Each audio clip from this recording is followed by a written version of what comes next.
Sudarlun, sejumlah pohon tumbang akibat hujan deras disertai angin kencang di Jalan Lancang Garam, Kecamatan Banda Sakti, Kota Lok Sumawe, Selasa 16 Februari 2022 malam.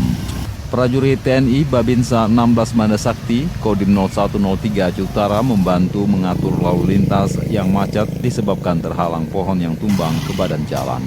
Kejadian tersebut menghalangi arus lalu lintas hingga menimbulkan kemacetan serta menyebabkan terganggunya aktivitas warga pada pagi hari. Kadis DLH Kota Lok Sumawe, Shoyib, mengatakan saat kejadian pohon tumbang situasi tampak lenggang.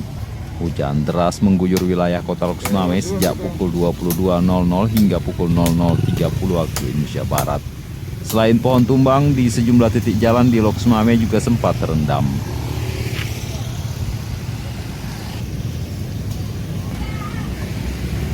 Dari Lok Sumawe, Zaki Mubarak, Serambion TV.